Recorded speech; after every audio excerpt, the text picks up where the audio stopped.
Chapter 11 0 to 60। Speed का बहुत ज़रूरी है। इससे प्रोडक्ट्स को मार्केट में पहुंचने में मदद मिलती है जिससे हॉलिडे शॉपिंग सीजन के लिए तैयार हो जाए। ये स्थापित खिलाड़ियों को पीछे छोड़ देता है, टकटवार प्लेयर्स को भूल जाने से पहले। ये आपके ब्रांड को कंज्यूमर के दिलो दिमाग में बैठता है जब आपके कंपेटिटर्स अभी शुरुआत में हैं। आपको अपने कंपनी में इनोवेशन को नेचुरल बनाना के लिए बेहतरीन टीम्स की ज़रूरत होती है और बेहतरीन जगह भी। लेकिन अगर आपके पास सही लोग और जगह है तो इनोवेशन खुद ब खुद नहीं होता। यहाँ तक कि स्पीड का एलिमेंट भी होता है।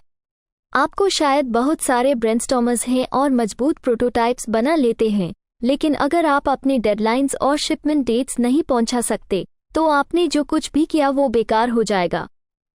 बेसिक्स को सिर्फ मानना काफ़ी नहीं है, आपको उन्हें प्राइम टाइम में मानना होता है, कंपटीशन के स्ट्रेस के नीचे जहां क्लाइंट पेशेंस खो रहा हो। हमें ये रोज़ रोज़ प्रैक्टिस करने को मिलता है, लेकिन कभी कभी हमें एक रिफ्रेशर कोर्स की ज़रूरत होती है। एक दौड़ जिससे देखना होता है कि हम उतने अच्छे और तेज़ हैं जितना हम चाहते हैं। ये एक ज़रूरी चीज़ है जो एक टीम या कंपनी को सीख में रखती है।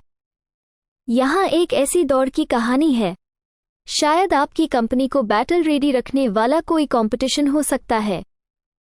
पिछले कुछ सालों में सैंड हिल चैलेंज हमारे लिए एक अहम इवेंट बन गया है, जिसमें सिलिकॉन वैली के वेंचर कैपिटलिस्ट्स एक सोप बॉक्स डर्बी रखते हैं सेफ राइड्स नामक एक चैरिटी के लिए पैसा इकट्ठा करने के लिए, जो बच्चों को अगर वो शराब पी रहे हैं या दूसरे बच्चों के साथ है जो सोबर नहीं हैं, तो सेफ और एनोनिमस राइड घर तक देती है। डेव लियोन, हमारे मशीन शॉप के हेड, ने हमें सैंड हिल चैलेंज के पहले इवेंट के बारे में बताया था जो सितंबर 1997 में हुआ था। ये एक ऐसी अपॉर्चुनिटी थी जहां हमें लगता था कि हमें कोई नुकसान नहीं होगा। ये कारण अच्छा था और प्रोटोटाइप मशीन को चैलेंज करने का कोई बेहतर तरीका नहीं था एक gravity powered aerodynamic race car बनाने के लिए। हमारे सपोर्टर मो डेविडो के वेंचर कैपिटल फर्म द, जो समझते थे कि अगर हम लैपटॉप्स और कंप्यूटर माइस डिज़ाइन कर सकते हैं तो एक सोप बॉक्स स्पीडस्टर क्यों नहीं। हमेशा से हम ये मानते हैं कि हमारे एक्सपीरियंस और इनोवेशन मेथड्स हमें तेज सिखा सकते हैं, लेकिन यहाँ कुछ और भी था। ये रेस हमें एक मौका देता था कि हम खुद को किसी टक्कर के कंपटीशन के साथ टेस्ट कर सकें। खेल की SHURUAATLYONS ने आइडियो के वॉलंटियर्स की मेहनत जमा की, कुछ जल्दी ब्रेनस्टॉर्मर्स किए और कुछ हफ्तों के अंदर हमारा पहला प्रोटोटाइप एक रेस कार के रूप में पहुंच गया। जब आपके पास कम समय होता है तो ज़रूरी होता है कि आप अपने बेवकूफ़ियां तुरंत कर लें। कुछ तीनों व्हीलर कार्स बना लेने के बाद हमने आखिरकार रूल बुक पढ़ना शुरू किया और समझा कि हमारे एक व्हील की कमी है। हमारे पहले कार्स काफ़ी बेसिक कई पुराने साइकिल के हिस्से से झटपट जोड़कर बने थे और सुरक्षित भी नहीं थे। लगभग सबको टेस्ट ड्राइव करने से डर लगता था, इसलिए लियोन ने अपने आप को वॉलंटियर किया, लेकिन जब उसने 30 माइल स्पीड में बाइक पर चलने की कोशिश की तो थोड़ा सा डर लगा। ये सोप बॉक्स डर्बी दूसरी डाबीज के मुकाबले थोड़ा मुश्किल था क्योंकि हर टीम को 2 पुशर्स की अनुमति थी। हमारे लीड मसल पुराने San Francisco 49ers running back Roger Craig थे। हर सैटरडे टीम सुबह के वक्त सैंड हिल रोड के एक पार्किंग लॉट पर मिलता था। इतना सुबह क्यों? क्योंकि रेस कोर्स एक बड़ा ट्रैफिक लाइट से गुजरता था और संकट का खतरा सबसे कम था सुबह के समय। क्रेग और दूसरे x football player Scott Davies ने कार को धक्का देकर अच्छे से दौड़ाया और लियोन बस उनकी बेहतरीन किस्मत की कामना करता था। 4 आईडीएल्स ने इंटरसेक्शन पर चार्ज लिया, ट्रैफिक को रोककर फ्लाइंग 50 पाउंड सोप बॉक्स और उसके हिम्मती टेस्ट पायलट के लिए। टीम घंटे भर दौड़ते रहते थे, सुधाराए जाते थे और परिणाम चेक करते थे। कभी कभी पुलिस उन्हें कहा करती थी कि सामान बंद कर घर जाए, कभी कभी बस कह देती थी कि सुरक्षित रहे और बाइक चलने में ही रहें। हर कार का हर पहलू जोर से प्रोटोटाइप और टेस्ट किया गया था। कुछ भी इतना आसान नहीं था जितना लग रहा था। कार को धकेलने की बात ले लो। हमारे कार्स के टीयर ड्रॉप शेप की वजह से धकेलने के लिए कोई जगह नहीं थी। इसलिए हमारे शॉप के पीछे के एक गली में टीम ने अलग अलग तरीके ट्राई किए। उन्होंने एक आधा घंटा तक ब्रेनस्टॉर्मिंग की और 1 घंटे बाद हाई कॉन्सेप्ट्स को बिल्ड किया। शायद उन्होंने 8 या 9 धकेलने के तरीके बनाए थे, जिसमें बेहतर हाल ये था कि उसके डिज़ाइन ने कार के जैसे ज़्यादा जाड़ा महत्व दिया। डिज़ाइन ने एक टर शेप्ड फ्रेम बनाया था जिसमें रोलर ब्लेड व्हील्स जो कार के पीछे डॉक होते लेकिन कार के दूर होने के बाद भी पीछे रहते जब कार स्पीड से भाग रही होती थी। एंड में रेस का वक्त पास आया। पार्टिसिपेंट्स कंटेस्ट से एक दिन पहले पहुंचे, जैसे बच्चे बीच पर आते हैं, अपनी मसल्स दिखाते हैं। इस समय हमने कार्स जो स्टीयर फ्रंट में थी या पीछे भी, हैवी कार्स जो हैं या एरोडायनामिक, लाइट कार्स जो हैं, इन सबको टेस्ट किया था। कार्नेगी मेलन के एक कॉन्टेस्ट बगी रेस की प्रशंसा करके हमें कुछ अच्छे व्हील्स माइल। कुछ आइडियो कार्नेगी मेलन एलमनाई ने बताया कि उन्होंने व्हीलचेयर रेसिंग व्हील्स का इस्तेमाल किया था और हमने एक छोटी कैटलॉग कंपनी से एक सेट ढूंढा जो डिसेबिलिटीज वाले एथलीट्स के लिए स्पोर्ट्स इक्विपमेंट में स्पेशलिस्ट है। लेकिन जितनी कार्स बनाई, यूटीएनआई हाई ट्रेड ऑफ्स मिलती गई। हैवी कार्स ज़्यादा स्पीड तक पहुंचती थी लेकिन धीरे एक्सेलरेट होती थी। दूसरे एक प्रशंसा करने वाले वेंचर कैपिटलिस्ट ने एक माहिर इंजीनियर और रेस कार बिल्डर को हीरे किया था जो लगुना सीका रेसर्स के लिए एंटीक रेस कार्स बनाने के लिए जाना जाता था। उनका कार एक चमकदार रेस कार ट्रेलर पर आया। वो बड़ा था, एक रेट्रोफिटेड फॉर्मूला रेस कार जिसमें स्टैक्स ऑफ वेट्स थे। आइडियो की एंट्री इतनी इम्प्रेसिव नहीं थी। हमारा कार एक पुराने रस्टी फ्लैटबेड ट्रेलर पर आया था जिसका रूप कार एक प्लाईवुड की एक शीट के रूप में था जो कि एक कार्बन फाइबर शेल से ढांकी गई थी। प्री रेस कंपटीशन का झगड़ा बढ़ने लगा। एक मशहूर कार डिजाइनर कार के पास आया और लियोन को बताया कि उसने ऑब्वियसली फिजिक्स में फेल हो गया है। लियोन को समझ नहीं आया कि क्या कहना चाहिए।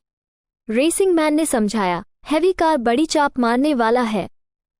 उसने ये भी जताया कि उसका कार ने नीचे जाते वक्त 65 माइल्स की स्पीड अचीव की थी। लियोन ने थोड़ा सा डर गया। आइडियो के कार ने अब तक 40 माइल्स की स्पीड से ऊपर नहीं जाया था। उसने चिंता की शायद रेस खत्म हो गई हो। अगला सुबह करीब 20,000 फैंस ने रेस को उस पर लाइन लगा दी थी। शुरुआत से ही माहौल कुछ खिली हुई थी। टेम्परेचर सैकड़ों के करीब था और एरोडायनामिक्स बढ़ने के लिए हमने ड्राइवर के ऊपर बबल लिटरल टेप से बंद दिया था जो कि जमीन की सिर्फ कुछ इंच दूर था। हमें डर था कि हमारा driver IDEO engineer Amy Heaton के बीच के लंबी इंतजार के बीच फेंट हो जाएगी। इसलिए जब स्टार्टिंग गुण के लिए इंतजार कर रहे थे तो कुछ रिफ्लेक्टिव स्पेस ब्लैंकेट्स के साथ कार के ऊपर खड़े हो गए और सूरज को ब्लॉक कर रहे थे। और फिर अचानक हमारी बारी आ गई। रॉजर क्रेग और स्कॉट डेवीज ने कार को एक ताकतवर धक्का दिया। टी पर वैसी किसी रॉकेट शिप के प्रोपल्शन यूनिट के तरह वापस गिरा और आइडियो के लाइटवेट प्लाईवुड और कार्बन फाइबर कार लाइन से कूदकर निकल गया। Chapter 12 colouring outside the lines. Innovation के बारे में फैसले लेने का मतलब है खतरा लेना। हर एग्जीक्यूटिव और टीम लीडर को इस हकीकत का सामना करना पड़ता है।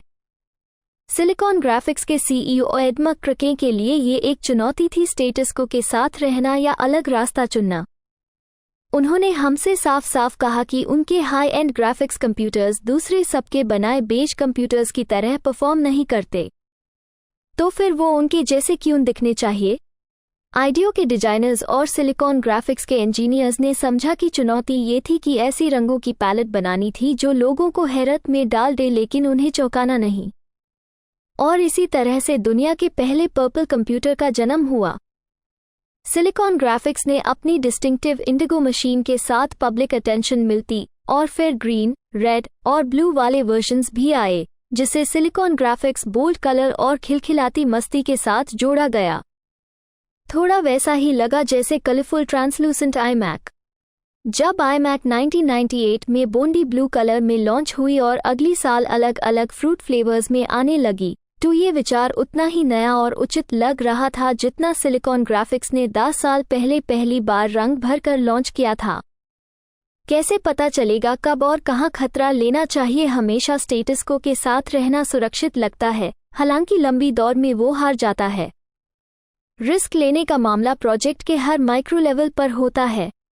वो बड़े रिस्क होते हैं जिनमें हमें पूरा यकीन नहीं होता, जो आपके प्रोडक्ट को डिफाइन करते हैं कि वो क्या होगा और क्या नहीं होगा। सोचिए लास्ट कुछ सालों में कितनी सारी वेब वेंचर्स आई हैं। सबसे अच्छे वेंचर्स हमेशा नए कंपनीज होते हैं जो अनजाने में कूद जाते हैं।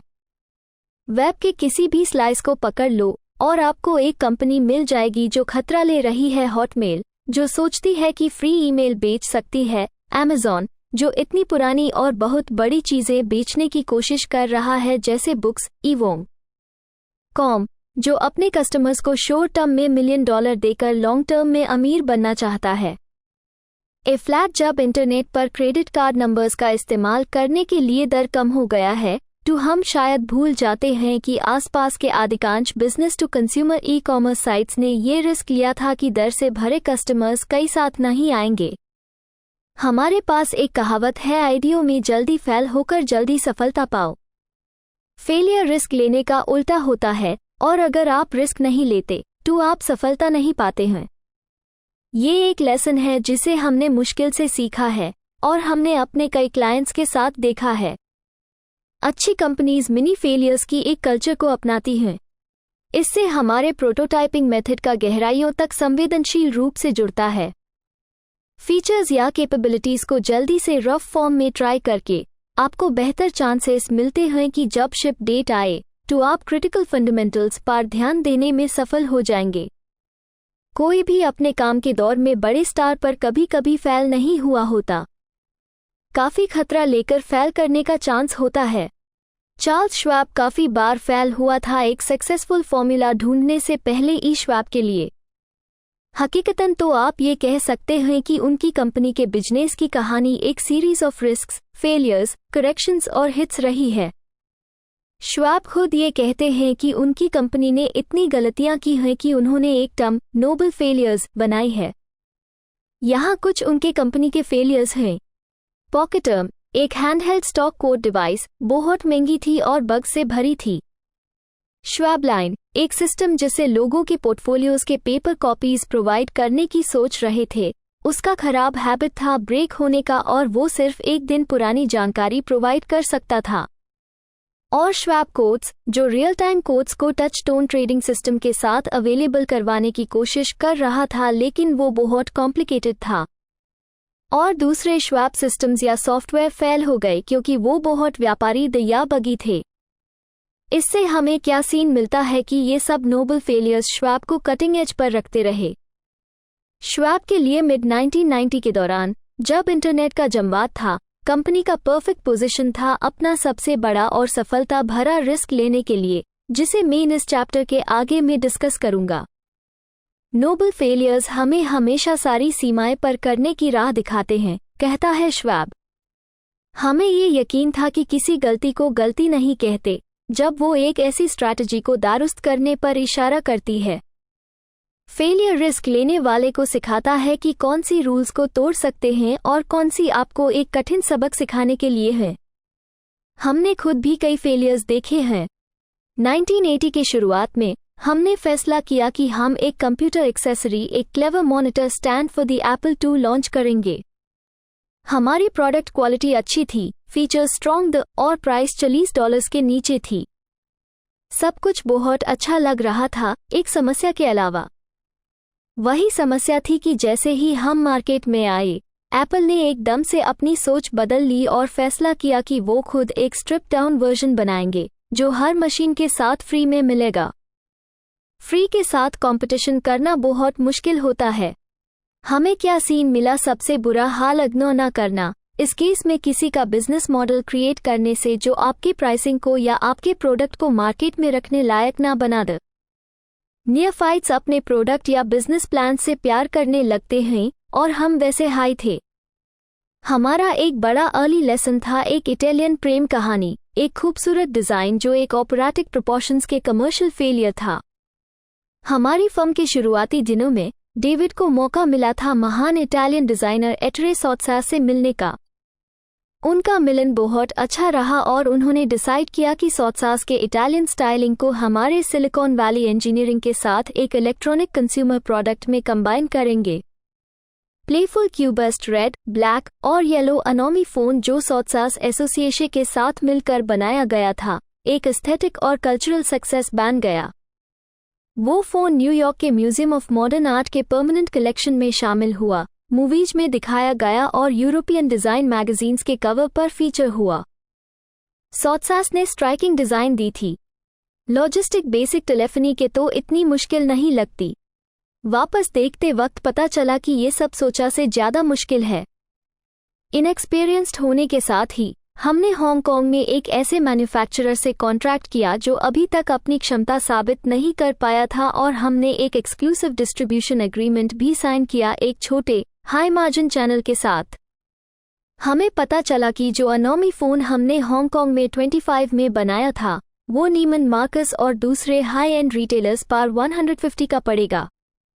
इससे भी कोई हेल्प नहीं मिली, खासकर तब जब टाइम मैगजीन ने फ़ोन्स को सब्सक्रिप्शन के साथ फ्री देना शुरू किया। अनोमी फ़ोन एक खुशियों भरा फेलियर था और आज वो म्यूजियम ऑफ मॉडर्न आर्ट में है। अनोमी टेलीफोन आइडियो के एक बड़े और खुशियों भरे फेलियर्स में से एक था।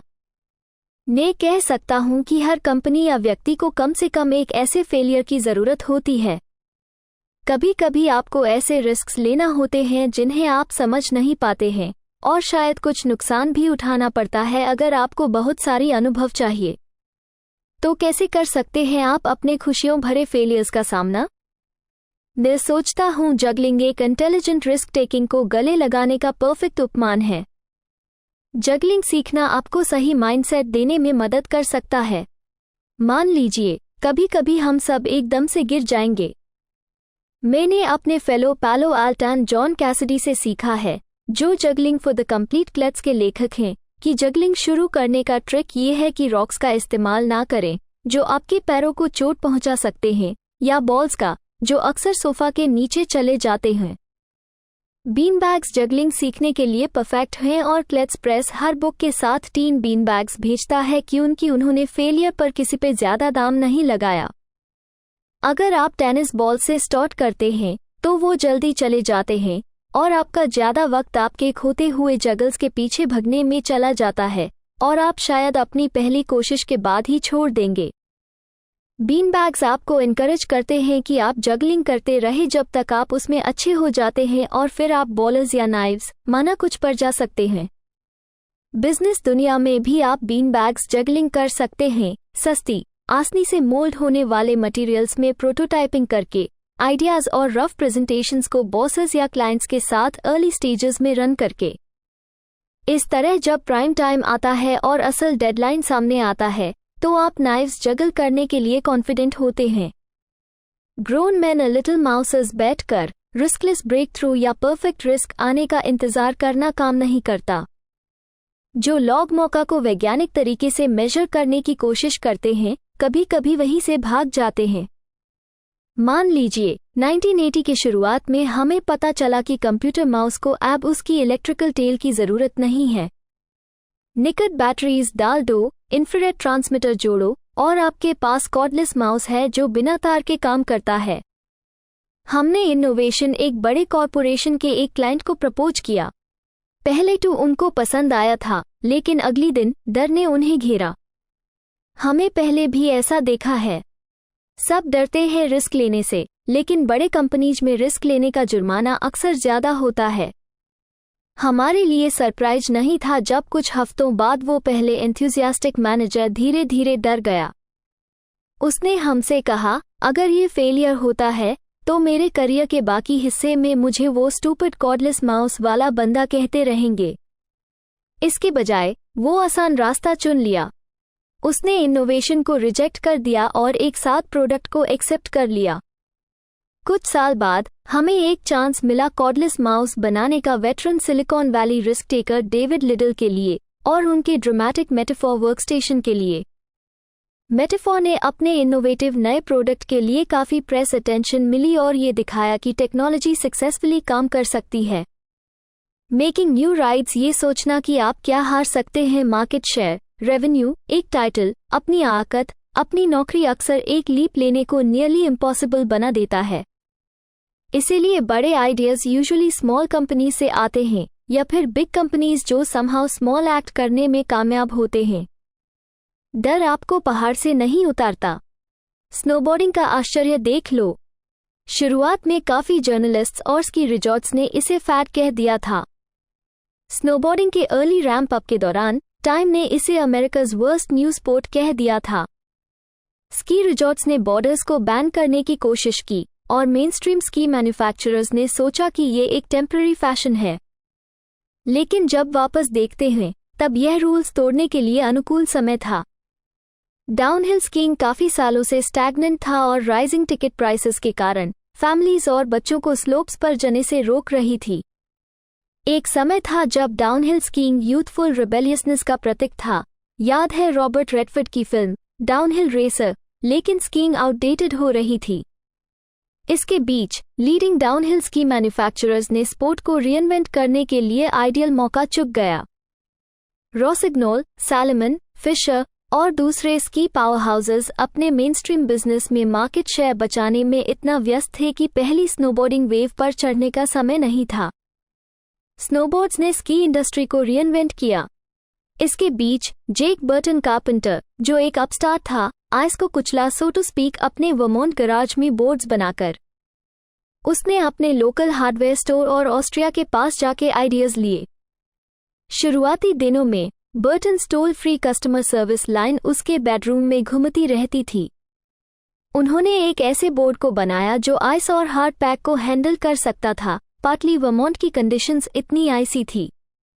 वो तो स्नोबोर्ड को नहीं इन्वेंट किया था, बीइंग फर्स्ट हमेशा क्रिटिकल नहीं होता, लेकिन वो स्पोर्ट को पॉपुलर बनाया कॉम्बिनेशन ऑफ क्वालिटी, परसिस्टेंस और लॉबिंग के थ्रू जिसे मैकिंटॉश एवेंजलिस्ट्स को गर्व हो सकता है।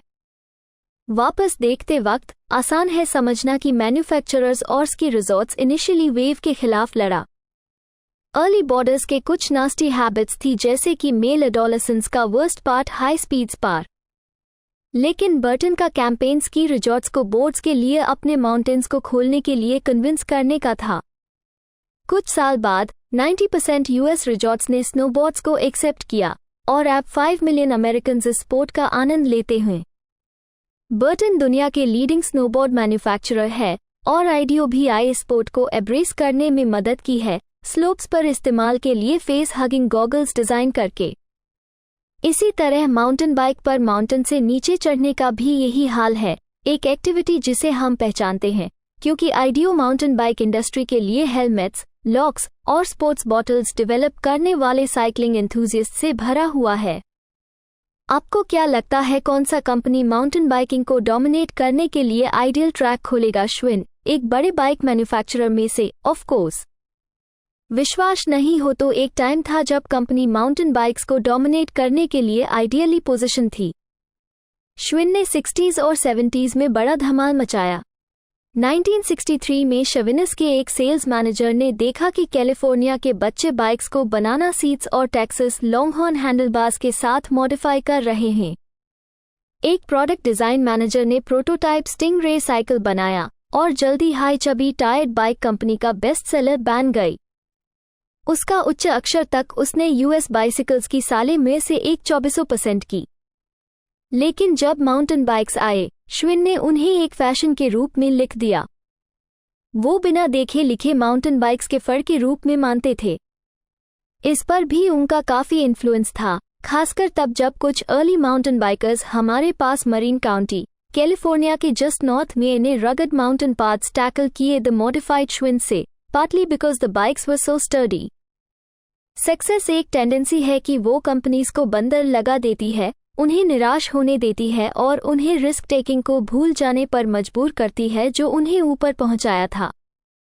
श्विन ने 60 में कस्टमर इंस्पायर्ड स्टिंग रे ट्रेंड को बेहतरीन तरीके से पकड़ लिया था, लेकिन किसी तरह से कंपनी ने 80 के माउंटेन बाइकिंग ट्रेंड को छोड़ दिया। जब धूलबाजी बैठ गई तो माउंटेन बाइक्स फैट से ज्यादा निकली। पब्लिक ने fat tired easy to ride bikes को कई अच्छे रीजन से पसंद किया। पहले 10 स्पीड रोड बाइक्स, जो पहले पॉपुलर द वो रेसेस के लिए बनाए गए थे, रिक्रिएशनल यूज के लिए नहीं। पतली टायर्स शायद तेज होते हैं, लेकिन वो कंफर्टेबल, कन्वीनियंट या स्पेशली सेफ नहीं होते। और बिना शक पहाड़ से नीचे चढ़ने का खूबसूरत और थ्रिलिंग एक्सपीरियंस भी है। हम सब जानते हैं कि कुछ माउंटेन बाइक के टायर्स कभी मिट्टी को छूने तक नहीं एट और माउंटेन ट्रेल से तो दूर, लेकिन माउंटेन बाइक्स एवरेज राइडर के लिए ओल्ड लो स्लिंग 10 स्पीड से कहीं ज़्यादा अच्छे हुए। स्पेशलाइज्ड बाइसिकल कंपोनेंट्स जिनके लिए हमने बाइकिंग एक्सेसरीज डिज़ाइन किया, उनके लिए इस तरह का प्रॉब्लम नहीं था कि वो अपनी कामयाबी पर आराम कर रहे हैं।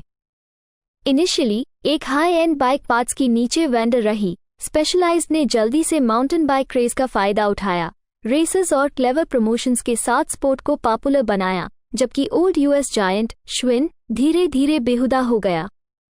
आज एक अमेजिंग 70% फुल साइज साइकिल्स जो यूनाइटेड स्टेट्स में बिकते हैं वो माउंटेन बाइक्स हैं। माउंटेन बाइक मैवरिक के रूप में उसकी सक्सेस के आधार पर स्पेशलाइज्ड ऐप भी अपनी in your face slogan innovate और डाई का उपयोग करता है, जिसे कंपनी साइकिलिंग इवेंट्स पर जाने वाली लंबी काली हर्स पर बड़े वाइट लेटर्स में प्रिंट करता है। दिल में ले जाने के लिए बुरा नहीं। स्पिरिटेड स्काइज जैसे कि जल्दी बदलते हुए स्पोर्ट्स इक्विपमेंट लैंडस्केप ने दिखाया, रिस्क टेकिंग एक मूविंग टारगेट है। अगर आप कुछ चांसेस नहीं लेते तो आप पीछे रह जाते हैं। लेकिन क्या ये अप्रोच हर बिजनेस के लिए काम करता है? अगर आपकी इंडस्ट्री ट्रेडिशन और सेफ्टी पर प्राइड करती है तो एक ज़्यादा स्टेट फील्ड जैसे एयरलाइन बिजनेस में क्या होता है? मेरे मैनेजमेंट कंसल्टेंट के दिनों में मैंने दुनिया भर के एयरलाइंस को स्टडी किया और उनके ऑपरेशंस को इम्प्रूव करने के बारे में डेंस रिपोर्ट्स लिखे।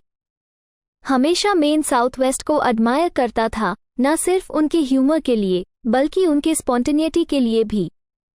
कहानी है कि साउथवेस्ट लॉन्च हुई जब सीईओ अर्ब केलहर ने एयरलाइंस का बिजनेस प्लान एक कॉकटेल नैपकिन पर बनाया। आपको फा के द्वारा रिक्वायर्ड सेफ्टी लेक्चर्स जो बोरिंग स्टैंडर्ड होते हैं, आप साउथवेस्ट पर नहीं पाएंगे, जहां easy going flight attendants instructions को छोटा सा झटका देंगे, जैसे अपने आप को नाक और मौन के आसपास चिपका लेना और ऐसा सांस लेना जैसे आपने कभी सांस नहीं ली। जोक्स सिर्फ पैसेंजर्स से चकल्स नहीं निकलते, बल्कि उन्हें वापस साउथवेस्ट के फ्लाइट्स पर लाते हैं। मेरे लिए ये वो बेस्ट तरह के रूल्स हैं जो तोड़ने के लिए एस्टैब्लिश्ड पैटर्न है जो किसी के लिए भी अच्छा नहीं है। बिल्कुल, फा भी साउथवेस्ट के जोक्स पर मजाक उड़ता है, noting that anything that gets passengers to listen to safety briefings is fine by the agency. Southwest के फनी और फ्रेंडली फ्लाइट अटेंडेंट्स एयरप्लेन्स के साथ एक हिस्सा बन गए हैं। गेट पर लैंड होने तक लंबी टैक्सी के दौरान अब आप इंटरकॉम के थ्रू कुछ कॉनी जोक्स सुनने की आश्चर्य होती है, लेकिन 30,000 फीट की अनजागे पे फनी बोन्स को क्रैक करना बस एक तरीका है जिससे साउथवेस्ट ने एयरलाइन चलाने के ट्रेडिशनल रूल्स को बाईपास किया। केलहर ने अपने इंट्यूटिव स्टाइल को लाया एक इम्पर्सनल इंडस्ट्री में। साउथवेस्ट पर्सनल टचेस के लिए प्रसिद्ध है, जैसे कि हर एम्प्लॉय को बर्थडे कार्ड्स भेजना। केलहर के कहने के मुताबिक उनका एक हाई रूल है, as few rules as possible बनाना, एक एंटी मैनेजमेंट स्टाइल जो वर्कर्स के साथ सीमित होने का खटारा जताता है। फॉर्च्यून ने अभी कुछ समय पहले साउथवेस्ट को अमेरिका में काम करने के लिए सबसे अच्छी कंपनी घोषित किया। यह गुड वाइब्स अन बैरियर्स को हटा दी हैं जो पहले वर्कर्स के क्लासेस के बीच होती थी, जिसकी वजह से साउथवेस्ट ने safety, price, on time performance, baggage handling और कस्टमर सर्विस में रैंकिंग टॉप की थी। चीज़ें साउथवेस्ट पर जल्दी होती हैं क्योंकि वर्कर्स यह स्टक नहीं होते कि सिर्फ वो चीज़ें कर सकते हैं जो उनकी जॉब डिस्क्रिप्शन में फिट होती हैं। टास्क्स के बीच का फर्क घटा, सब एक टीम की तरह काम करते हैं। फ्लाइट अटेंडेंट्स और कभी कभी पायलट्स डीप्लेनिंग से पहले टाइडी करते हैं। टिकट एजेंट्स लगेज कैरी कर सकते हैं पिंच में। फोकस सॉल्यूशंस पर होता है किसने स्लिप किया है ये देखने की जगह। और ये गुड वाइब्स पैसेंजर्स को भी इन्फेक्ट कर देती हैं, जो सीमित और कॉर्पोरेट एयरलाइंस के पैसेंजर्स के मुकाबले ज़्यादा टॉलरेंट और फ्रेंडली दिखाते हैं। बिना आश्चर्य के यह कैन डू स्पिरिट साउथवेस्ट को दूसरी डल एयरलाइन रूटीन्स को अपेंड करने के लिए भी ले गई।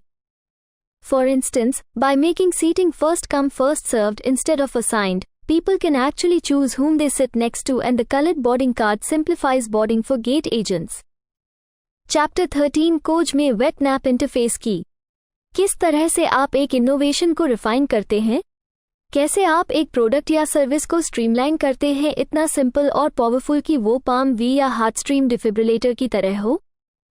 ये कोई आसान काम नहीं है, लेकिन अगर आप सफल हैं तो शायद आपको मौका मिल जाए वर्जन 2.0 के साथ आने का। यहाँ कोई एंड नहीं है। जब कस्टमर्स आपके प्रोडक्ट्स या सर्विसेज का इस्तेमाल करने लगते हैं तो आपको उन्हें फिर से रिफाइन करना होता है। फीचर क्रीप से लड़ाई। ये कहीं भी प्रोडक्ट या सर्विस के डेवलपमेंट या रिफाइनमेंट के किसी भी पॉइंट पर हो सकता है। ये इनोवेशन का दुश्मन है और हर टीम एक प्रोडक्ट को शेप करने या एक नई सर्विस को बनाने में इसे एक दिन तो लड़ती है। कुछ साल पहले फॉर एग्जाम्पल मैटुस्टा ने हमसे मदद मांगी एक नए स्टीम आयन लॉन्च करने में। इससे सिंपल क्या हो सकता है, राइट?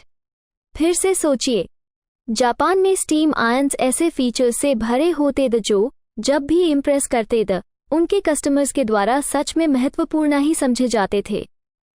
आमतौर पर आयन उस समय 3 अलग तरह की स्टीम, एक डिटैचेबल वाटर रेजर्वॉयर और ठंडा होने पर आयरन को स्टोर करने का एक छोटा सा गराज होता था। इन फीचर्स को डालने से जापानीज आयन्स के दाम $200 तक पहुंच गए थे, जबकि south east Asian models market में $20 पर आ रहे थे। इरशाद है कि कई जापानीज आयन्स के अधिकतर टेक्निकल फीचर्स महिलाओं को, जो कि डोमेस्टिक मार्केट के करीब 17 थी, उनको अट्रैक्ट नहीं करते थे।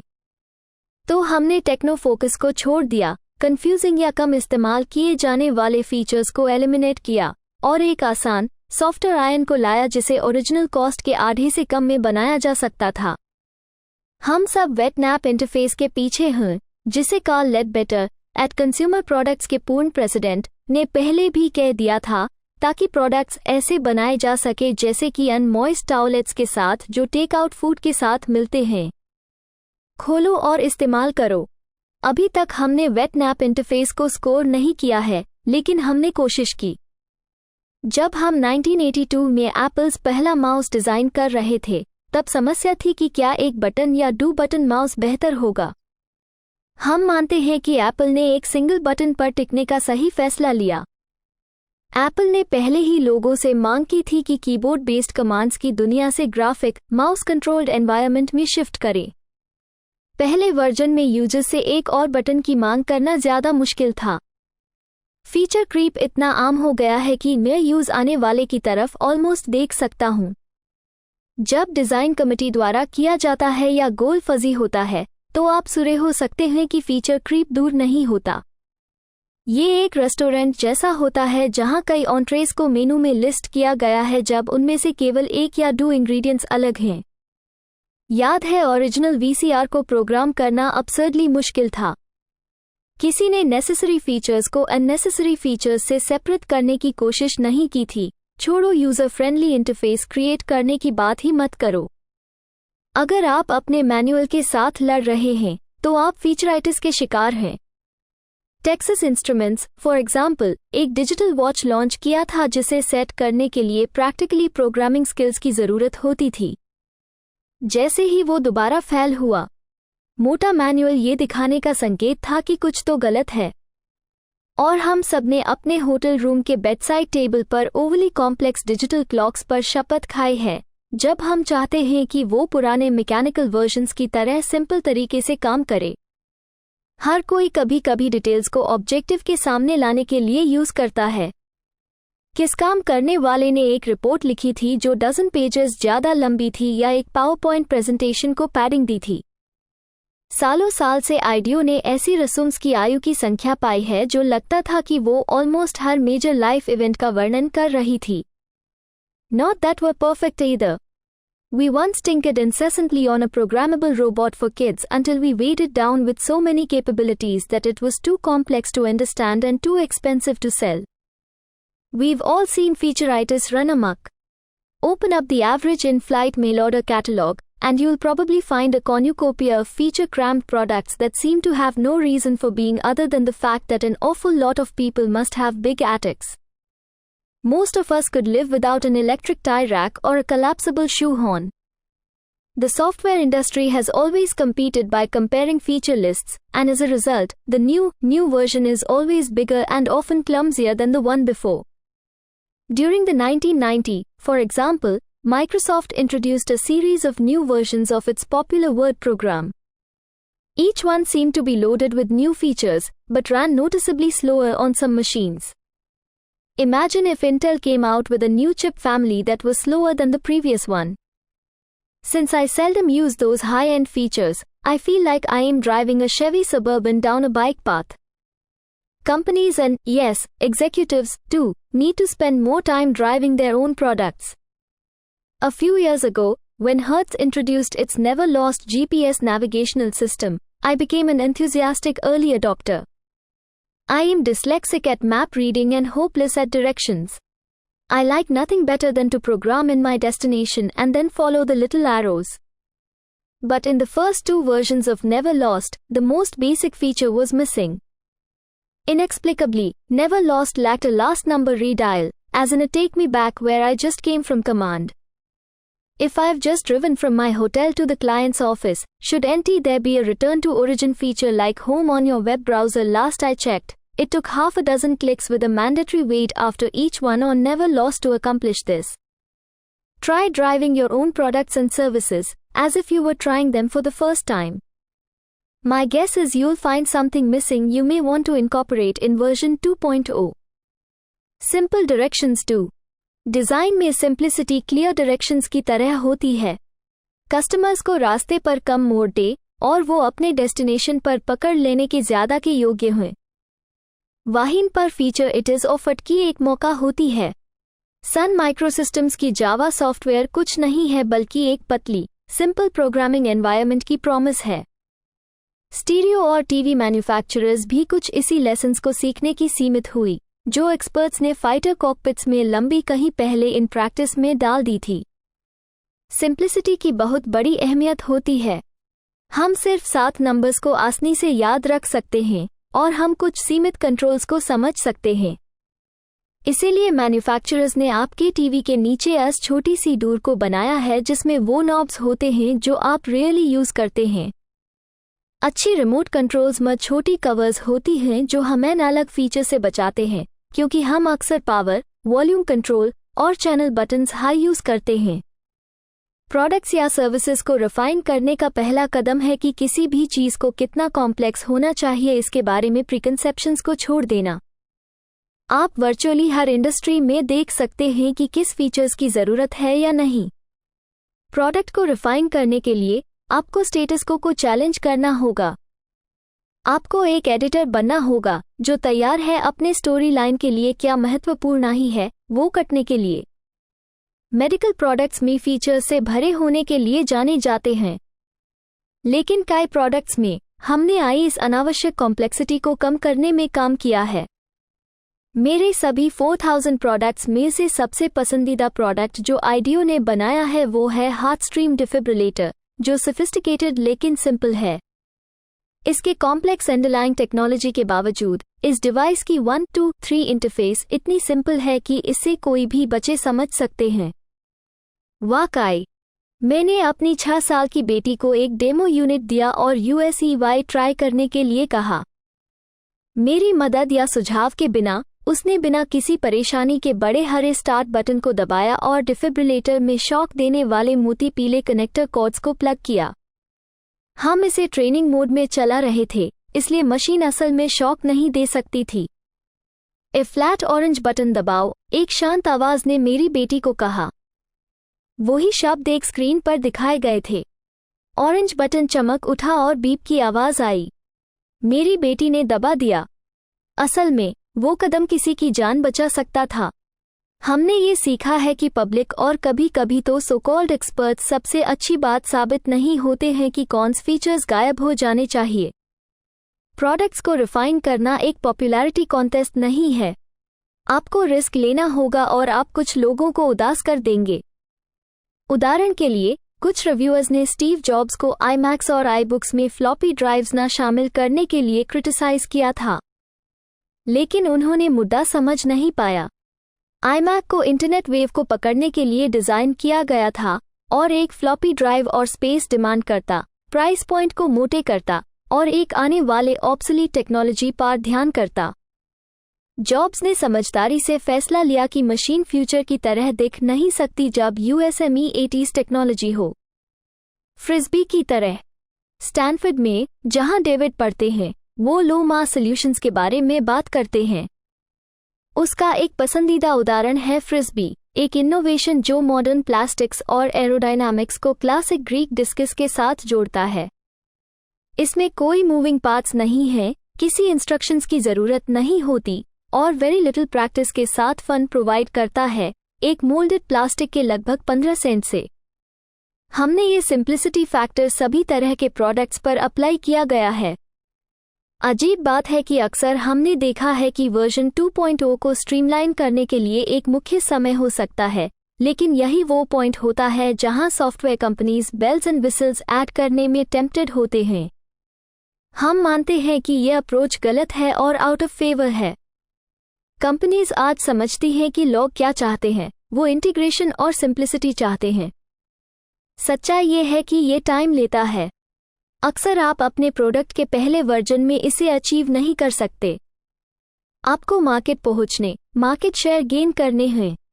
वर्जन 2.0 आपका बेस्ट बेट हो सकता है। कुछ सालों पहले अपने फोन्स को रिडिजाइन करने में कुछ मदद मांगी। टेलीकॉम जायंट ने हमसे एक डिजाइन लैंग्वेज बनाने के लिए मदद मांगी, जिसे एक प्रकार का विजुअल स्टाइल गाइड हो जो इंस्पायर और इन्फॉर्म करने में मदद कर सके अभी के और आने वाले डिजाइन्स को। हम traditional rule book style guide से बचते हैं और हम सोचते हैं कि आपको भी करना चाहिए। वे अक्सर बहुत टाइटली लिखे जाते हैं और इनोवेशन को दबा देते हैं।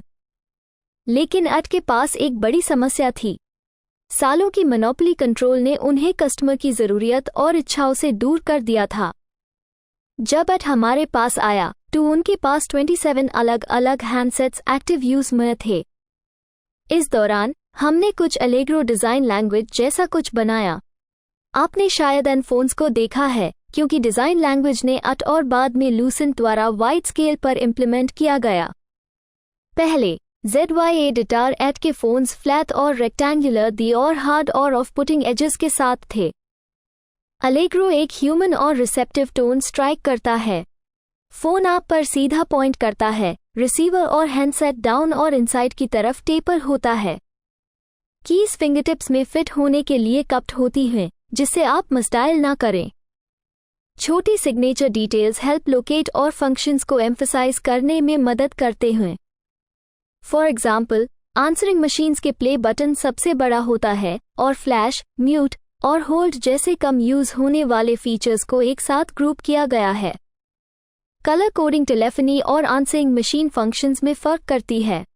Hands on. सबसे अच्छे प्रोडक्ट्स एक मूल आधार पर कुछ अहमियत है।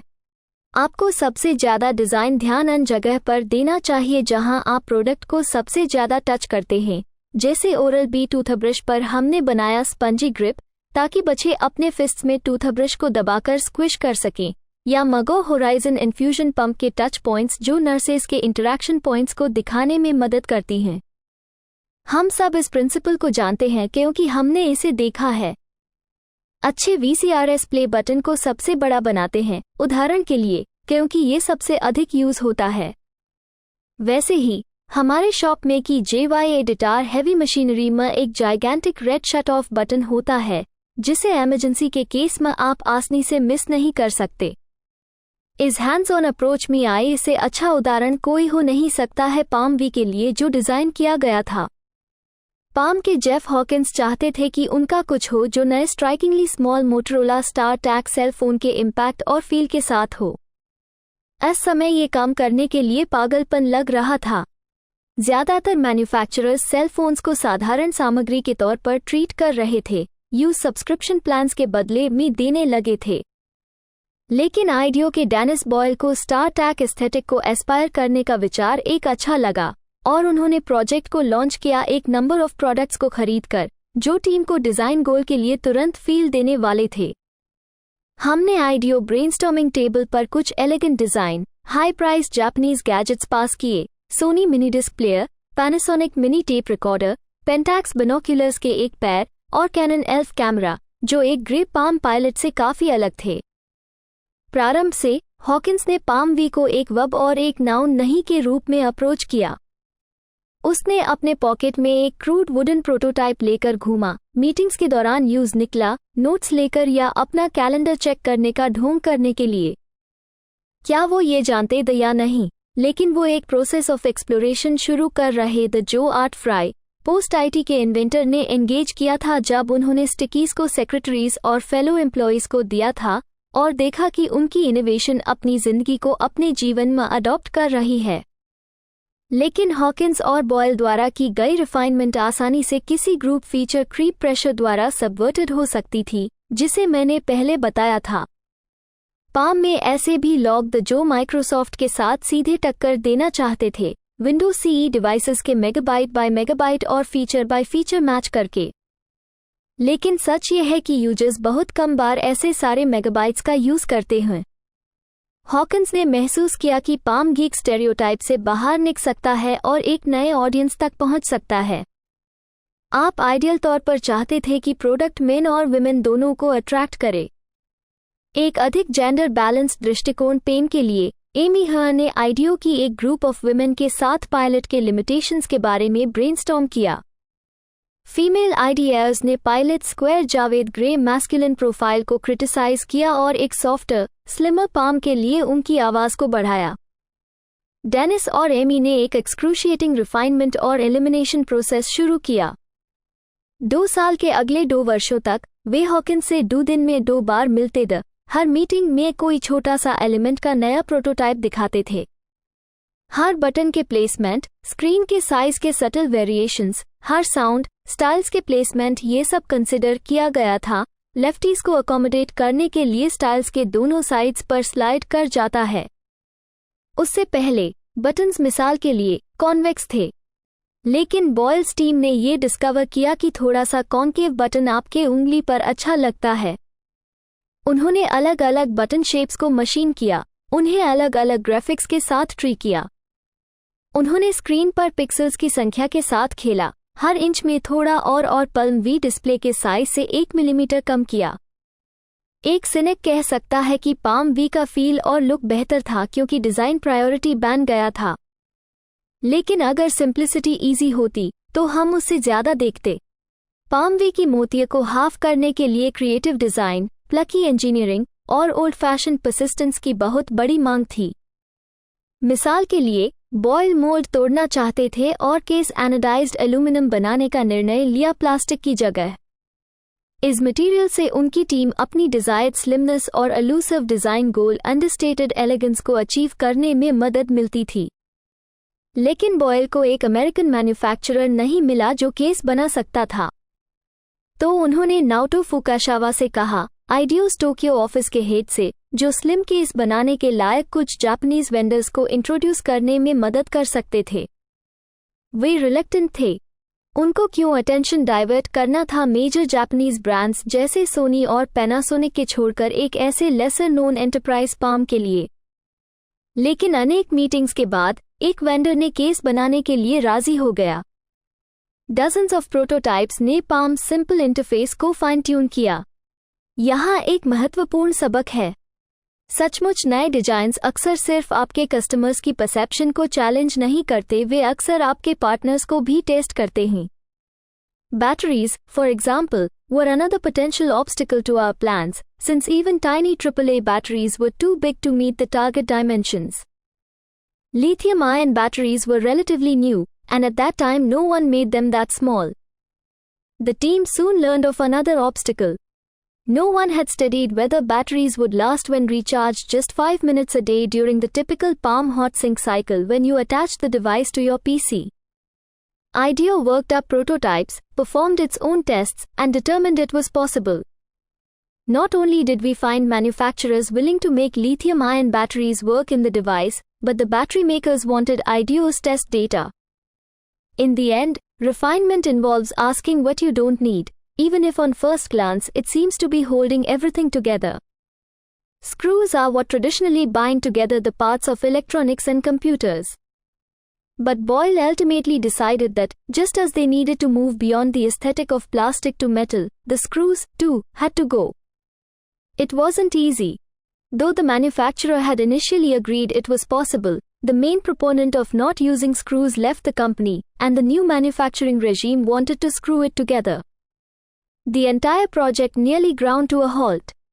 Hawkins called a come-to-Jesus meeting. "You guys are just going to do it," Boyle remembers Hawkins telling the manufacturer. "I'll take the responsibility if you can't." But IDEO, too, had to take responsibility. Chapter 14, भविष्यकाल को जियो। योगी बरा ने हमें बुरा समाचार दिया है कि भविष्यकाल के बारे में भविष्यवाणी करना मुश्किल होता है, विशेषकर जब यह भविष्यकाल के बारे में होती है। दूसरी ओर, साइबरस्पेस लेखक विलियम गिब्सन ने हमें अच्छी खबर दी है कि भविष्यकाल पहले ही आ चुका है, बस यह अधिक प्रसारकों के पास नहीं है। यह जाना कि क्या आने वाला है सिर्फ आकंगणना का मामला नहीं है। अगर आप बहुत से भविष्यों को जानते हैं तो यह कुछ जिक्सॉ पजल बनाने की तरह है। आपके पास पहले ही काफी सही टुकड़े हैं और जो खोया हुआ है वो कहीं भी आ सकता है। हम आइडियो में भाग्यशाली हैं। हमें भविष्य जानने के लिए किसी जादूगर की जरूरत नहीं है, कम से कम नजदीकी भविष्य के लिए। आज के समय में कल के उपभोक्ता विद्युत उपकरण, कंप्यूटर, मेडिकल डिवाइसेस और ऑफिस एनवायरनमेंट्स पर काम करने से हमें एक फायदा मिलता है। आप किसी भी वस्तु का नाम ले सकते हैं और मैं झक मारता हूं कि हमने उसके बाजार में आने से 1 साल या 2 साल पहले सुना होगा। हमने 1987 में ग्रिड सिस्टम्स के लिए पहला लैपटॉप डिजाइन करने का काम शुरू किया था। कुछ साल बाद हम ग्रिड, गो और ईओ के साथ पेन बेस्ड कंप्यूटिंग के दौरान नए रास्ते खोज रहे थे। यह अनुभव हमें उस समय मददकारी जब एप्पल और डेल ने अपने लैपटॉप्स को अपडेट करने के लिए हमें बुलाया और पल्म और हैंडस्प्रिंग ने PTAS को पुनर्वाचित करने के लिए हमें चुना। इस बुक को बाजार में आने के समय आप इसे एक इलेक्ट्रॉनिक बुक के रूप में पढ़ सकते हैं, शायद वो भी हमने डिजाइन करने में मदद की हो। क्या आप अपने अप्लायंसेस से बात कर रहे होंगे? मैं सचमुच नहीं जानता, लेकिन मध्य नवाबशहर में हमने वर्लपूल के लिए कैसे अप्लायंसेस को सरल बोली के साथ चलाने का प्रदर्शन किया था, इस समय में आपको बताना मुश्किल है। आप अपने स्टोव से कह सकते थे कि डिनर टाइम तक 12 पाउंड का टर्की रोस्ट करने के लिए। इससे एक मूल्य सत्य के प्रति ले जाओ जो भविष्य के बारे में है। हर भविष्य एक ही गाती पर नहीं होता। उद्योग के अंतर्गत किसी रीतिगत विधि जैसे गहना और घर घर की रीति रिवाज होती है तो नए अनुभव को बाजार में अधिक धीरे से प्राप्त होने में समय लगता है। लेकिन कई भविष्य उत्पादन और सेवा मानव गाती वर्तमान का चेहरा मानव होगा। उद्योग ने स्टील केस के लिए क्यू शेप मोबाइल वर्कपॉड डेवलप किया है जिसे आप शब्दों में स्थानांतरित कर सकते हैं। इसमें आपके कंप्यूटर, फोन और स्टोरेज के लिए स्थान है। यह स्मिथसोनियंस कूपर ह्यूअर्ट डिजाइन म्यूजियम में प्रदर्शित है, लेकिन मैं इसका प्रोडक्शन जल्दी देखने की उम्मीद नहीं करता हूं। हम शायद पहले मोबाइल डेस्क्स या वर्क कार्ट्स देखें। चिकित्सा सेवाएं और उपकरण व्यक्तिगत हो रही हैं। स्टेथोस्कोप की दुनिया अभी भी इंटरनेट युग के साथ कदम मिला रही है। हमारे लैपटॉप और इंटरैक्शन डिजाइन में काम करने से हमें आज़ादी मिलती है कि हमें बुरे स्थायी उपकरणों को छोड़कर छोटे उपकरणों को बनाने में मदद मिल रही है जो व्यक्तिगत और उपयोग में सरल है। हमने व्यक्तिगत रूप से लोगों को उनके कोलेस्टेरॉल, ग्लूकोज लेवल और रक्तचाप के परीक्षण करने में मदद करने के लिए साधारण पोर्टेबल उत्पादन विकसित किया है। हमने दूरी डिवाइसेस को भी डिजाइन किया है जो रोगियों को उनके क्रॉनिक बीमारियों के लक्षणों में डेली परिवर्तन की जानकारी देना में मदद करती है। स्वॉच के नज़र से घड़ी भी अधिक व्यक्तिगत हो रही हैं। पर्यटकों ऐप घड़ी में एम्बेड एक नई तकनीकी का उपयोग कर सकते हैं। स्वॉच एक्सेस से स्की रिजॉर्ट्स, म्यूजियम्स, विशेष घटनाएं और जान संवेदन का टिकट खरीद सकते हैं। यह पर्यटक या दैनिक यात्री के लिए डिक ट्रेसी है और यह एक पुराने उपकरण के सीमा को पुनर्वाचित कर रहा है। हमने ऐसे ही काम इनपुट और इंटरफेस डिजाइन के दुनिया में किया है। हमने अलग अलग इनपुट उपकरणों का डिजाइन किया है जैसे कि टच स्क्रीन्स और ट्रैक बॉल्स, स्टाइलसेस और आपके पूरे घर के रिमोट कंट्रोल्स। हमारे विभिन्न मोबाइल और डेस्कटॉप कंप्यूटिंग में की गई काम के अलावा हमने चिकित्सा उपकरणों के छोटे LCD से लेकर इंटरैक्टिव टीवी और पूरे वेबसाइट्स तक के इंटरफेसेस डिजाइन किए हैं। हमें भविष्य पर एक विशेषा दृष्टि मिली है जब हमने हजारों प्रोजेक्ट देखे हैं तो हमारे पास भविष्य के प्रति एक विशेष दृष्टि मिली है। हमें परिवर्तन की सामग्री की पूर्णता की एक भविष्य के नेचर को महसूस किया है, कैसे चीजें विकसित होती हैं, और प्रत्यक्ष रूप से क्रॉस पॉलिनेशन को देखा है। एक उद्योग में किसी एक उद्योग में होने वाले काला की स्थिति को जानने से आप अपने चुने गए क्षेत्र में एक कदम आगे बढ़ सकते हैं। भविष्य के साथ के HELNA किसी भी प्रकार से व्यापार के स्टेटस को नकल करके कोई आगे नहीं बढ़ सकता। बर्टन स्नोबोर्ड्स, Schwab, याहू और स्वॉच में एक चीज कॉमन है, वो यह है कि वे अपने प्रतिष्ठापूर्वक कंकरेंस को नकल नहीं किया। शायद आपके उद्योग अलग है, लेकिन मैं आपको बता सकता हूं कि अगर आप रियल एस्टेट में हैं तो आपके साथी रियल्टर से अधिक वृद्धि नहीं प्राप्त होगी। तो आप कहां से शुरू कर सकते हैं? अगर आप उत्पादन करते हैं तो आप अपने स्थानिक खिलौने दुकान से गलत नहीं जा सकते हैं। सीरियसली, हमने खिलौने से कैसे चीजें सस्ती और सरल तरीके से कैसे किया जाता है, इस बारे में काफी कुछ सीखा है और हम एकमत नहीं हैं। कई सारी कंपनियों ने लेटेस्ट खिलौने को कैसे कुछ माइक्रोचिप्स और प्लास्टिक के साथ किया गया है या जानने के लिए उसको तोड़ दिया है। और हमने कई बार लेटेस्ट रेडियो कंट्रोल्ड कार्स और प्लेन्स के साथ खेलने वाले लोगों को देखा है। बिल्कुल, आप वह कर सकते हैं जो लोग पहले करते थे, यानी एडवांस रोबोटिक्स या विश्वविद्यालयों से निकल रहे लेटेस्ट शोध को अध्ययन कर सकते हैं। लेकिन हम सस्ता, तेज, सरल अप्रोच में विश्वास करते हैं। आप गलत उपमा चुन ले तो आप गलत मार्ग पर जा सकते हैं। आप मोमबत्ती दुकान को देख सकते हैं, जैसे कि नए सामग्रियों और आकृतियों के बारे में कुछ सीखने के लिए, या आप महासागर के प्रति एक पैशन खोज सकते हैं। हमने सेलिंग को प्रेरणा देने वाला पाया है, जिसमें अलंकृत फिटिंग्स और केबल्स का अद्भुत मिश्रण होता है। आप कभी नहीं जानते कहाँ कुछ नया मिल सकता है। जैसे कि हमारे स्टेला कीबोर्ड सपोर्ट को किसी भी ऊंचाई पर जात से रुकने की क्लच मैकेनिज्म सीधा सेलिंग टेक्निक से आया है, जिसमें नॉटिकल विंच के चारों ओर एक लाइन लपेटने का प्रयोग किया जाता है। MAANSIKTA उत्पादन। क्या आप युवाओं के लिए उत्पादन या सेवाएं बनाते हैं? आप शायद स्केटबोर्डर्स के साथ खेलकर कुछ खोते नहीं हैं। अगर आप अपने उत्पादों या सेवाओं को बड़े लोगों को बेच रहे हैं तो रिटायरमेंट कम्युनिटीज और कॉफी शॉप्स पर समय बिताना बुरा नहीं है। बुढ़ापे में बढ़त होने वाला एक काफी गर्म ट्रेंड होने वाला है। जल्द ही हमें पहले से अधिक समय होगा और समय व्यतीत करने के लिए ऐसा उत्पादन जो वृद्ध लोगों को ऐसा महसूस कराने में मदद करेगा कि वे 30 साल के जैसे अनुभव कर रहे हैं, उनके लिए उपभोक्ताओं द्वारा अधिक मांग होगा। इसका सबसे उत्तम उदाहरण है कि इलेक्ट्रिकली असिस्टेड बाइसिकल, जो आपको केवल निम्न व्यायाम के साथ लंबे सफर पर जाने की अनुमति देता है।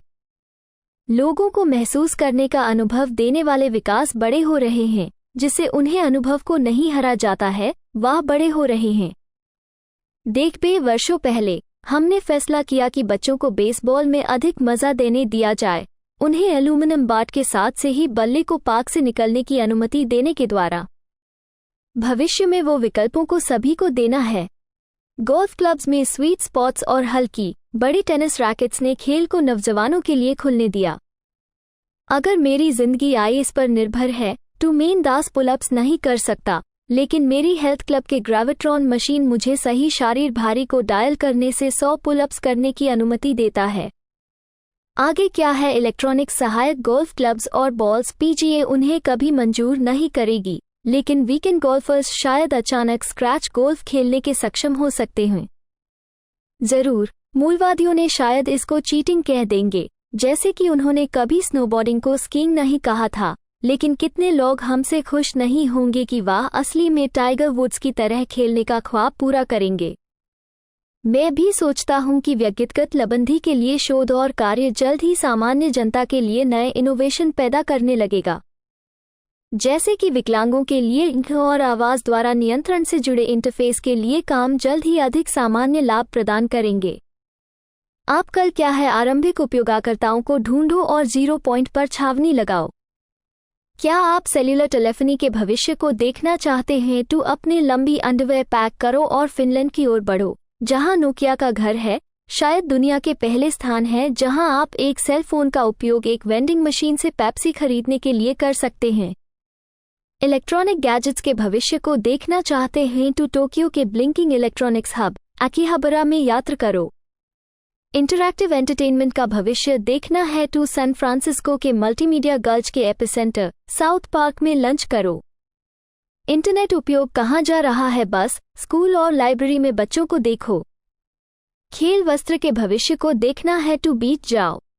वेनिस बीच। भाई, अपने कंपनीज कंप्यूटर सिक्योरिटी को उपहार देने वाले किस तरह के नए तकनीकी खतरे से चिंतित हैं तो इंटरनेट रिले चैट में समय व्यतीत करो और हैकर्स के नए व्यापार की प्रशंसा सुनो।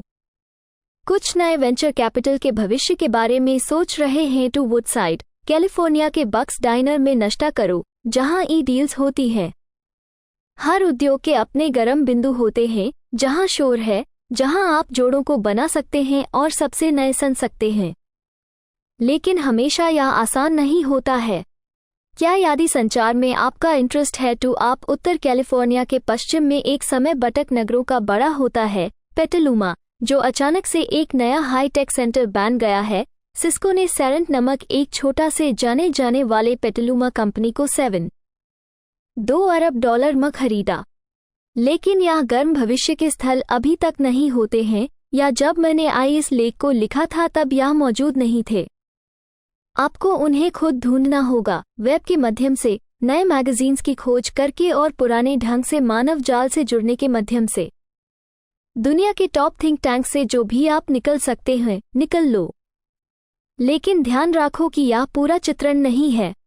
किसी भी संख्या के डॉक्टरों के सेना आपको स्नोबोर्डिंग बड़ा होने के लिए या हश पपीज की पुनरुत्थाना के लिए बताया नहीं सकता था। एंट में, अपने हाई ऋषिस को पालो और उनकी सुनो। शायद आपके पास एक बहुत तेज दिमाग वाला आदमी है जो बस पास में है, बस यदि आप उससे मिलने के लिए समय निकलो। बिल मॉगरेज, आइडियो के मूल स्थापकों में से एक, हमारे सबसे बड़े विचारकों में से एक हैं। बिल ने कंप्यूटर्स में डिजाइन पर होने वाले महत्वपूर्ण परिवर्तन में बड़ी भूमिका निभाई। 1984 में मैक की प्रस्तुति के वर्ष में उन्होंने एक बड़ी डिजाइन सम्मेलन में एक नए क्षेत्र के जन्म का नाम दिया। उनका पहला चयन सॉफ्ट फेस था, लेकिन एक मित्र ने बताया कि यह कुछ ऐसे लगता है जैसे एक कैबेज पैच डॉल हो। तो बिल ने इंटरैक्शन डिजाइन शब्द का अभिप्राय बढ़ने के लिए चुना। हालांकि इंटरैक्शन डिजाइनर्स तब तक मौजूद नहीं थे। कोई बात नहीं। बिल ने इंटरैक्शन डिजाइन में इंडस्ट्रियल डिजाइन कौशलों को सॉफ्टवेयर इंटरफेसेस पर लगाने के उद्योग के प्रशिक्षण के क्षेत्र में दुनिया के एक अच्छे विश्वविद्यालय के प्रोग्राम को शुरुआत दी और आइडियो ने इन नवजावान कलाओं में से कई को नजरअंदाज किया। इस प्रकार की दृष्टि और अज्ञान के बिना मुझे संशय है कि हम एक कदम आगे नहीं रहे होते। कॉन्सेप्ट कार्स बनाइए और सुनिए महत्वपूर्ण है। लीड यूजर्स और क्वर्की एंथुजियास्ट्स को ढूंढना और भी महत्वपूर्ण है। भविष्य के साथ ठुमके लगाने के लिए आप और क्या कर सकते हैं? क्या आप कुछ कॉन्सेप्ट प्रोजेक्ट्स को अपने लिए ट्री करने के लिए कोशिश कर सकते हैं? ऑटोमेकर्स बिना शक कॉन्सेप्ट कार्स बनाते हैं, मुख्य रूप से अपनी ब्रांड का प्रचार करने और जनता को बताने के लिए कि वे कूल हैं। हम अपने कर्मचारियों के लिए कॉन्सेप्ट प्रोजेक्ट्स भी करते हैं, सिर्फ उन्हें दिन प्रतिदिन की रुचि से मुक्ति देने के लिए ही नहीं, बल्कि हमें बेहतर विचार अलने में भी मदद करते हैं। कितना भी हम विचारशालित होने के बारे में सोच सकते हैं, हम सब साधारण रूप से एक संकुचन के बंडल के अंतर्गत कार्यान्वित हैं। नासा के वैज्ञानिक भारी परिमित की बड़ी पाबंदियों से ग्रसित हैं और डेल के अभियावड़ी भी लागत की चिंता करते हैं। मैं समझ सकता हूं अगर यह थोड़ा भी कृधान लगे। आइडियो में मेरी पहली वर्षों में मेन कॉन्सेप्ट प्रोजेक्ट्स पर पूरा विश्वास नहीं था। मैं सोचता था कि ये वो कुछ है जो दूसरी फर्मों ने किया करते थे, क्योंकि उन्हें काफी प्रत्ययों का काम मिलता नहीं था। फिर एक आइडियो की टीम ने शब्दों का भी स्विच किया। हमारे शब्दों का स्विच कॉन्सेप्ट प्रोजेक्ट की कोई सीमा नहीं थी और इसने दिखाया। 10 आइडियो डिजाइनर्स ने कल्पनात्मक शब्दों का स्विच बनाया था, जो कि काला का rubber, pink acrylic with tassels, ABS plastic और अपहोल्स्ट्री फोम से बना था। एक सोने की एक रिब्ड फिश जो रिपल्ड एक्रिलिक पॉन्ड में डाइव कर रहा था, ID मैगजीन की कवर पर छपा था। ये स्विचेस डिज़ाइन पुरस्कार जीत गए और न्यूयॉर्क के म्यूजियम ऑफ मॉडर्न आर्ट में एक प्रदर्शन में मुख्य रूप से प्रदर्शित हुए। ये जीवित स्विचेस ने मुझे कॉन्सेप्ट प्रोजेक्ट्स के बारे में फिर से सोचने पर मजबूर कर दिया। सिर्फ टिम ब्राउन और उनके सैन फ्रांसिस्को ऑफिस के उनके अचंभित डिजाइन्स के लिए प्रशंसा प्राप्त करने के लिए ही नहीं, बल्कि जिनको इस प्रोजेक्ट के माध्यम से आइडियो में भेजा गया था, वो बुझा अपार था। आइडियो के डिजाइनर्स को ये सोचने की आवश्यकता और गौरव दिया गया। एक कॉन्सेप्ट प्रोजेक्ट की शुरुआत में एक फायदा को इंजीनियरिंग की तरह प्रणाली में डालने की कोशिश मत करो, या यूं स्वर्गिक रूप से आने वाले वर्षों के मॉडल में बदलने का अभिप्राय न रखो। हल्का फुल्का होना बड़ी आवश्यक है। हमने एक कॉन्सेप्ट प्रोजेक्ट कीप ऑन फ्लिपन के लिए किया, प्राचीन फ्लिप फ्लॉप बीच सैंडल को पुनर्वाचित करने के लिए। हमारे एक कॉन्सेप्ट सैंडल वायर विस्क की तरह लग रहा था और अनिवार्य फ्लिप फ्लॉप आवाज की बहुत रावत है। दूसरे मिनी सर्फबोर्ड्स की तरह या छात्र फर्नीचर को याद दिलाने वाले थे। चैप्टर 15 स्विंग में ढंग धरना। निर्णय का समय, डिसीजन टाइम। सब कुछ एक साथ लाने का एक अहम पहलू है कि आपको अपने नए रचना के वर्तमान वर्जन के साथ लाइव जाने का समय कब आता है। हम हर प्रोजेक्ट में उस समय तक पहुंचते हैं। कभी कभी कई बार ये समय है कि छोड़ दो और भागो। आप सिर्फ सोच विचार कर सकते हैं और प्रोटोटाइप बना सकते हैं इतना लंबा समय तक। एक साधारण अभ्यास है जो आपको सही निर्णय लेने में मदद कर सकता है, न केवल प्रोजेक्ट के गहरे हिस्से में बल्कि शुरुआत में भी। कोशिश करो कि तुम अपनी सबसे डरने वाली डेडलाइन को भरोसा करने वाले दोस्त में बदलो। हम डेडलाइन को 49ers क्वार्टरबैक जो मोंटाना के तरीके से काम करने की कोशिश करते हैं। जब हम अपने उत्कर्ष पर होते हैं तब हम पूरा खेल इस तरह से देखते हैं। लगभग हर उत्पाद को आंशिक रूप से बेहतर बनाया जा सकता है जिसे आपने अभी अभी पूरा किया है। हम अक्सर कहते हैं, इसलिए भगवान ने क्लाइंट्स और बॉसेस को बनाया है। क्लाइंट्स और बॉसेस के पास प्रोटोटाइपिंग प्रक्रिया को बंधने वाले बजट और शेड्यूल होते हैं। वे 6 डिग्रीज ऑफ सेपरेशन के फिल्म में स्कूल टीचर की तरह होते हैं जो कहती है कि सेकंड ग्रेडर्स से श्रेष्ठ कला प्राप्त करने का राज ये है कि जब उनके पास से पत्र हटाना है, ये जान लेते हैं। नए प्रयोग में सफलता एक पूरी गोल्फ की लहर बनाने की तरह है।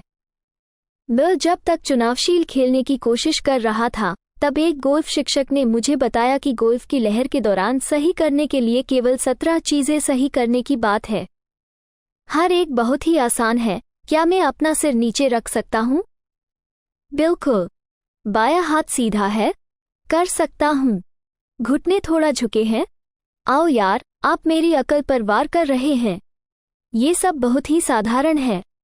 मुश्किल ये है कि सारी 17 को साथ में रियल टाइम में मिलाना, जैसे कि अपने सिर को सहलाना और पेट में मालिश करना से मुश्किल और फिर कुछ दिनों तक बर करके करने की बात है। मेरे केस में कई दिनों तक। हमारे द्वारा समर्थन की गई कुछ बातें साफ, सरल और करीब मुफ्ते हैं। ब्रेनस्टॉर्मिंग के नियम को आपके कॉन्फ्रेंस रूम के दीवारों पर स्टेंसिल करके और एक संवेदनशील स्थिति में है जो लोगों को कहा जा सकता है कि जब उन्हें पता हो कि क्लाइंट्स आएंगे तब उन्हें अपना अच्छा विवेक इस्तेमाल करने की याद दिलाते हैं। जायंट पोस्ट-इट ईजल पैड्स के कुछ डब्बे खरीद लो और उन्हें ऐसे ही इस्तेमाल करो जैसे छोटे पोस्ट-इट हो। कैजुअल फ्राइडे नीति को फाड़ दो और एनीथिंग गोज अभिप्राय को अपनाएं, लोगों को याद दिलाते हुए कि जब क्लाइंट्स होंगे तब उन्हें अपना अच्छा जजमेंट इस्तेमाल करने की याद दिलाते हैं। छपे गए टी शर्ट के लिए आपके बजट को दोबारा लगाओ, या स्वेट शर्ट्स या मैसेंजर बैग्स। अगर ये अभी 0 है तो बेशक आपको इसे 2 गुना करके देना होगा, लेकिन आप समझ रहे हैं मैं क्या कह रहा हूँ। और फिर टीम पहचान की वास्तुशों पे ज़्यादा ध्यान ना दो। कुछ होममेड प्रोजेक्ट समापन पुरस्कार को ट्राई करो जो सहकारी रूप से टीम की संरक्षण और पहचान के लिए हुए। पब्लिक में एक रिस्क टेकर, एक रूल ब्रेकर या एक नाकामी को मान्य करो और बताओ कि हर सफलतापूर्ण संस्था उन्हें की आवश्यकता होती है। एक ओपन हाउस पहले के लिए स्टाफ सदस्यों और प्रोजेक्ट नेताओं के लिए, जहां उनका कार्य दर्शन करने का तरीका है ताकि टीम को प्रबोधित करना और क्रॉस पॉलिनेशन को बढ़ावा देना हो। देना और लेना। संरचना को दोबारा सक्रिय बनाने की संस्कृति के कई पहलू अधिक सुशील होते हैं और तकनीकान अनुपलंबित कार्य विधियों में बुने होते हैं। यहाँ एक उदाहरण है जो मैं कह रहा हूँ। आपके बॉस या आपका क्लाइंट ने आपको 1 महीना का समय दिया है एक महत्वपूर्ण डिलीवरेबल तैयार करने के लिए, एक सॉफ्टवेयर, एक रिपोर्ट, एक प्रेजेंटेशन, एक उत्पाद या एक विज्ञापन प्रचार। हम मानते हैं कि ऐसी किसी निजी प्रशासन के लिए 2 प्रकार के कुछ अधिवर्षनीय उपायोजन होते हैं।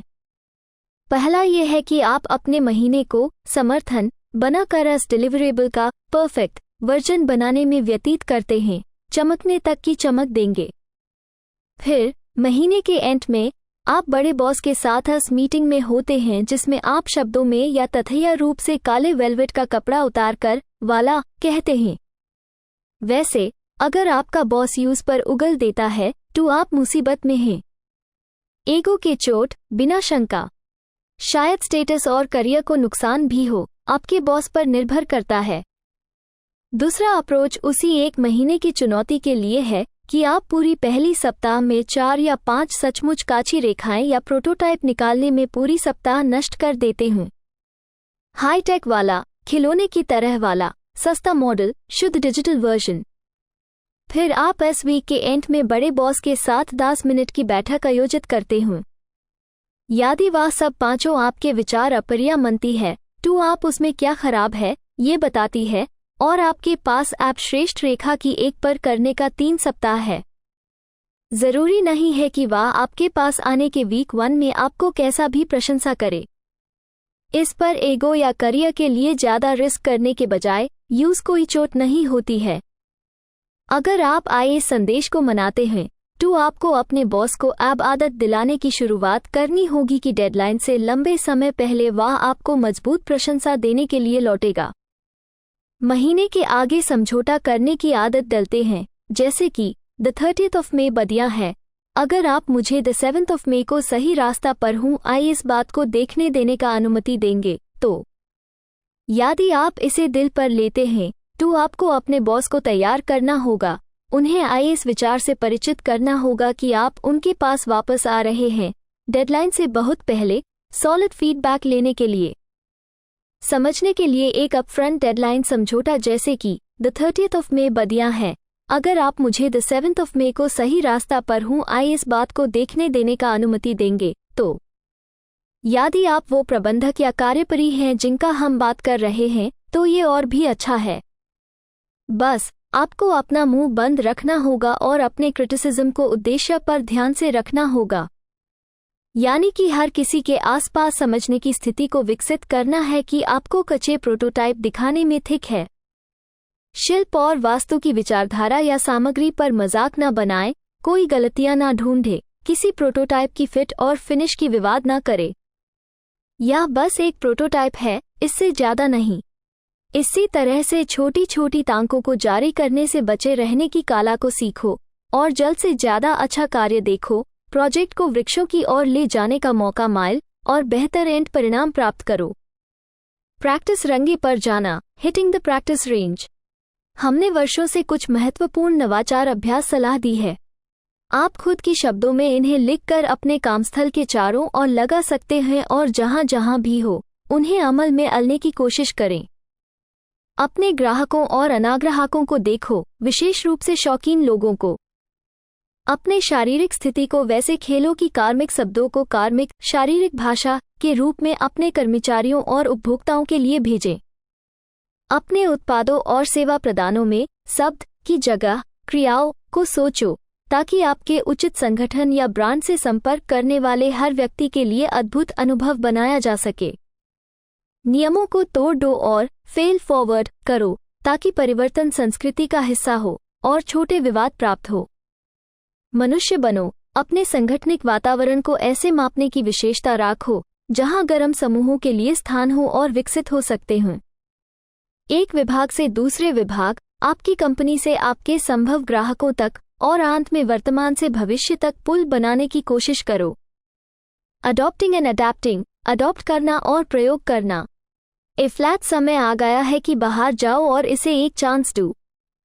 नवाचार की संस्कृति बनाने का तरीका इतना सरल है और इतना कठिन है जैसे कि आई इस पुस्तक में दी गई विचारों को छंद करने और उन्हें अपनी स्थिति में अनुकूल या सनानुकूल बनाने का है।